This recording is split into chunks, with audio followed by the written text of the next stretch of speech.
Hi everyone! Welcome to the Empath Tarot Case. Another love reading, timeless and general. Take what resonates lang po. Maybe some part of the reading makaresonate kayo, some part of it. Hindi, tignan natin ngayon kung anong love connections, lessons in life, and guidance ang ating mababatid for this reading. Spirit guys, send me messages. Anong love connections ito? Lessons in life and guidance. Or, bigay tayo ng katanungan.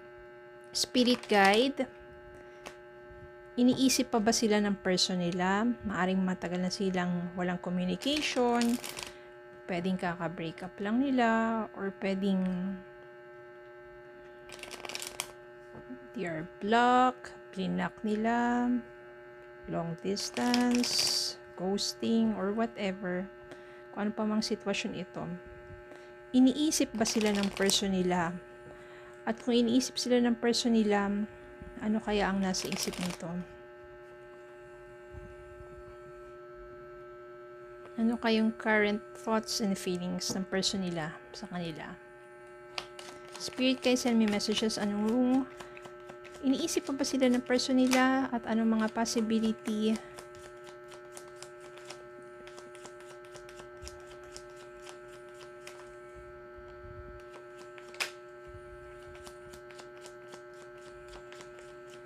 Okay, send me more messages, Spirit guide.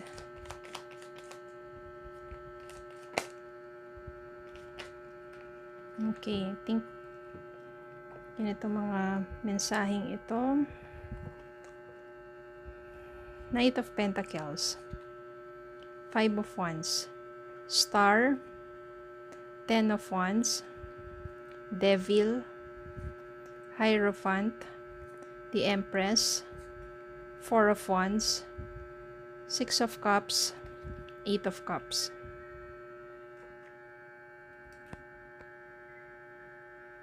Iniisip kayo ng person ninyo? Yes. Definitely, yes.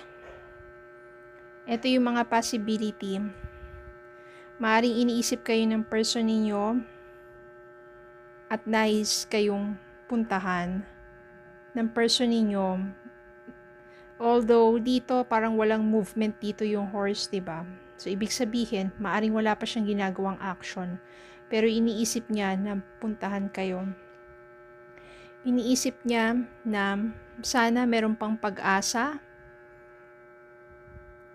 Maaring iniisip niya yung mga inyong pinagdaanan, yung inyong mga pinagtalunan, or yung inyong dahilan ng pagkakahiwalay. Yung devil dito, maaring iniisip niya yung mga naging pagkakamali niya sa'yo. Iniisip niya na you are such a caring person na dapat hindi ka niya trinato ng hindi tama. Maaring iniisip niya yung mga panahon na iniwan ka niya. Maaring iniisip niya na sana magkaroon kayo ng reunion or ng reconciliation. Maaring iniisip niya lalong-lalo na kung kayo ay kasal or married. Iniisip niya maaring kapakanan ng inyong pamilya. Iniisip niya na, or ito yung nararanasan niya ngayon na parang sobrang bigat sa pakiramdam niya at sa kanyang isipan, yung parang yung burden, kung ano man yung nararanasan niyang hirap ngayon sa kanyang sitwasyon. Maybe because sa mga nagawa niyang mga pasakit sa'yo. Maaring iniisip niya na kaya siya nagkakaganyan. Kaya nahihirapan siya sa sitwasyon niya ngayon. No, parang dumaranas siya ng matinding kahirapan at wala siyang peace of mind because this person might be thinking of you. Maari kasi itong taong to is younger than you. Maybe immature at marami siyang nagawang hindi maganda sa inyong relasyon. Maari ngayon marami na siyang na-realize sa buhay niya at wala siyang peace of mind because that person keeps thinking of yung mga nagawa niyang sin o kasalanan sa'yo. yung hindi niya pagtrato sa'yo ng mabuti, yung pag-alis niya at pagtalikod niya sa mga responsibilidad niya. Pero sa ngayon, dahil maaring nagkakaroon na siya ng some realizations, umaasa siya na muling magkakaroon ng panibagong simula sa inyo, reconciliation.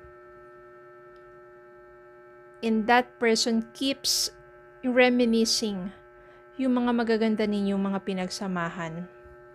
Maaring doon na niya na-realize kasi baka ito na yung sinasabi nating panahon na kung saang pinitik na siya ng universe o ni God, na kung saan nararamdaman niya at nararanasan niya yung hirap sa buhay. Baka ito na yung mga panahon na kung saan medyo kinakarma na siya. Kaya napapabalik siya sa kanyang mga pinagdaanan sa buhay, especially sa inyong relasyon at sa mga nagawa niyang pagkakamali sa iyo.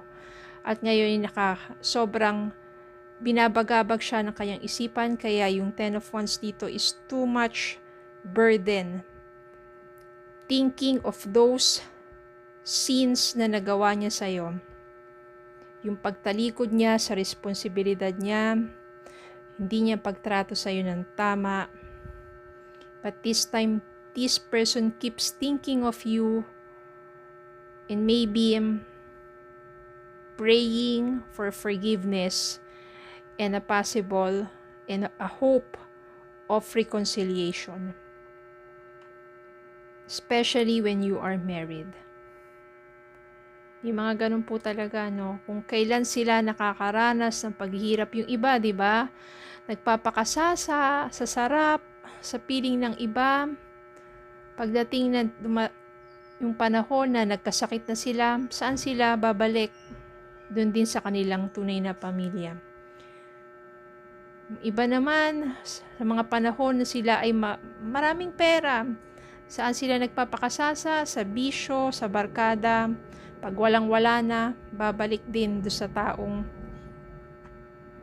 nagmamahal sa kanila.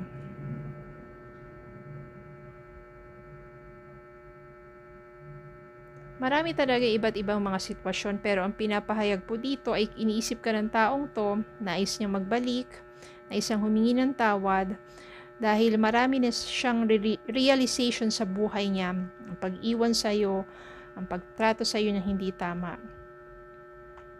Dahil maaring sa mga panahon na to, wala nang kapayapaan ng kanyang isipan at nais niyang humingi ng panibagong pagkakataon, yan, hope that there will be a reconciliation. Nasa sa inyo po yan, maaring patawarin ninyo pero hindi niyo na patuloyin muli sa buhay ninyo. Tama na yung pagpapatawad. Pwede naman, you forgive that person and you still accept that person. When you accept that person, ito lang po ang payo. Kapag talagang humingi na siya ng tawad at tuluyang nagbalik sa inyo, huwag nyo na pong sumbatan. Huwag nyo na pong ulit-ulitin sa taong ito yung mga nagawa niyang sa nakaraan. Magkaroon kayo ng panibagong simula. Kasi kung araw-araw nyo rin susumbatan tong taong to at ibabalik yung mga nagawa niyang kasalanan, bakit mo pa tinanggap? Babalik lang din kayo doon sa pagtatalo. Mauuwi din sa paghihiwalay. Okay? When you forgive and you accept this person,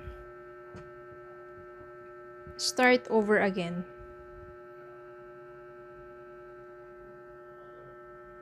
Okay? Tignan po natin ang mensahe pa.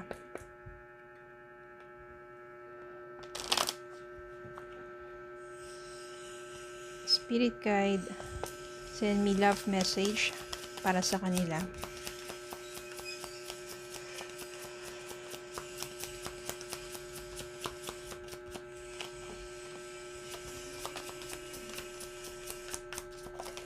Oops. Wow. Retreat.